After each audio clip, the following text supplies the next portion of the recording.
ജനങ്ങളോട് യാതൊരു ആത്മാർത്ഥതയില്ലാത്ത ഒരു ബഡ്ജറ്റാണ് ഇപ്പോൾ LDFന്റെ അവസാന ബഡ്ജറ്റായി വന്നിരിക്കുന്നത്. വിരസമായ ബഡ്ജറ്റ്, നിയമസഭയുടെ ചരിത്രത്തിലെ ഏറ്റവും വിരസമായ ബഡ്ജറ്റ്.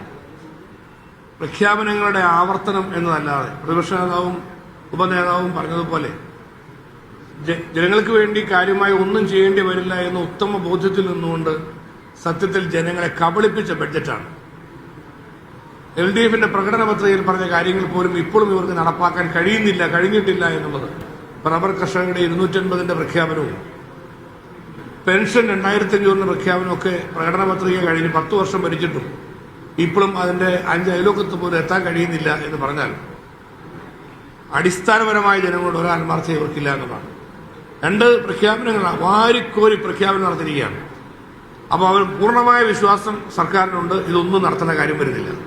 അതുകൊണ്ട് നടക്കിയല്ലാത്ത കാര്യങ്ങൾ ഇലക്ഷൻ പ്രചരണത്തിന് വേണ്ടി മാത്രം ജനങ്ങളെ കബളിപ്പിച്ചുകൊണ്ട് നടത്തിയിരിക്കുന്ന ഒരു പ്രഹസനമായി ബഡ്ജറ്റ് മാറി.